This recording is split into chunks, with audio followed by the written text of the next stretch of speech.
নমস্কার বন্ধুরা, বাঙালি রান্নাবান্না চ্যানেলের নতুন ভিডিওতে সবাইকে স্বাগত। আজ আমি বানিয়ে দেখাবো কাঁকরোলের এক অজানা রেসিপি, যা এইভাবে বানিয়ে দিলে বাড়ির প্রত্যেকেই চেটেপুটে খাবে। এই কাঁকরোলের রেসিপি আমি কিভাবে করছি আমার এই ভিডিওটা শেষ পর্যন্ত দেখার অনুরোধ রইল। এই রেসিপি বানানোর জন্য এখানে আমি পরিমাণ মতন কাঁকরোল পরিষ্কার করে ধুয়ে নিয়েছি। এবার এটাকে আমি কেটে নেব।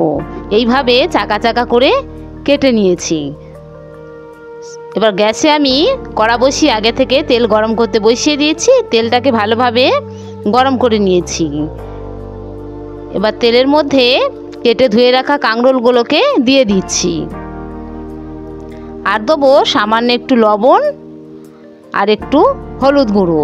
এবার কাঁকরোলগুলোকে ভালোভাবে ভেজে নেব। এই রেসিপিটা এতটাই দারুণ হয় খেতে, বাড়ির প্রত্যেকের খুব পছন্দ হবে। অবশ্যই বানাবেন এবং কেমন হয়েছে আমাকে কমেন্টে লিখে জানাবেন। কাঁকরোলটা এদিকে ভাজা হোক, ততক্ষণ ওদিকে আমি একটা মশলা করে নেব। তার জন্য একটা বাটি নিয়েছি। এবার বাটির মধ্যে দিচ্ছি 1 চামচ জিরার গুঁড়ো, 1 চামচ ধনের গুঁড়ো, 1 চামচ লঙ্কার গুঁড়ো আর দিচ্ছি 1 চামচ হলুদ গুঁড়ো। এবার অল্প জল দিয়ে মশলাটাকে ভালোভাবে গুলে নেব। এই মশলা এইভাবে গুলে রান্না করলে তরকারির স্বাদটা খুব সুন্দর হবে। মশলাটাকে এইভাবে গুলে নিয়েছি। এবার এটাকে সাইডে সরিয়ে রেখে দিচ্ছি। এদিকে কাঁকরোলটা দেখুন অনেকটাই ভাজা হয়ে গিয়েছে, দেখেই বোঝা যাচ্ছে।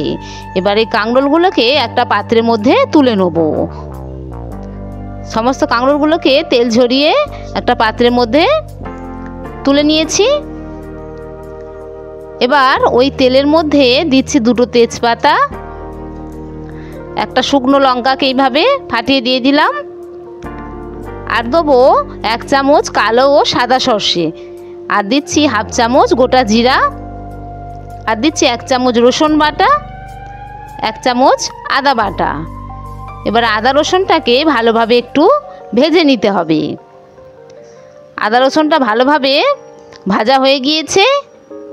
এবার এখানে দিচ্ছি আমি 2টো বড় সাইজের পেঁয়াজ কুচি। এই রেসিপিতে পেঁয়াজটা একটু বেশি দিতে হয়, তাহলে এটা খেতে ভালো লাগবে। কাঁকরোল তো অনেকে অনেক রকমভাবে খেয়েছেন, এইভাবে একবার বানিয়ে দেখবেন, খুব সুন্দর হয় খেতে বা খুব কম সময়েও এটা বানিয়ে নেওয়া যায়। ভালোভাবে পেঁয়াজটাকে ভেজে নিয়ে এবার যে ভিজিয়ে রেখেছিলাম মশলাটা এর মধ্যে দিয়ে দিলাম।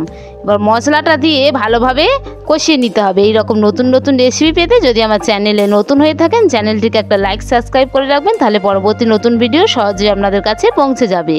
মশলা থেকে মোটামুটি ভালোভাবে তেল ছেড়ে গিয়েছে। এবার ভেজে রাখা কাঁকরোলগুলোকে এর মধ্যে দিয়ে দিলাম।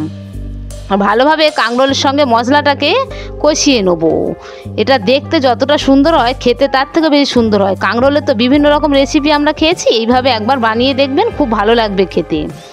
ভালোভাবে মশলার সঙ্গে কাঁকরোলটাকে কষিয়ে নিচ্ছি। ভালোভাবে কষানো হয়ে গিয়েছে। এবার এখানে দিয়ে দিচ্ছি আমি পরিমাণ মতন জল।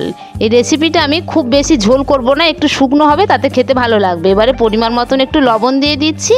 দিয়ে সব কিছুকে ভালোভাবে নেড়ে চেড়ে এটাকে রান্না হতে দেবো। তার জন্য ঢাকা দিয়ে দিচ্ছি। মাঝে ঢাকা খুলে আমি দেখে নেব।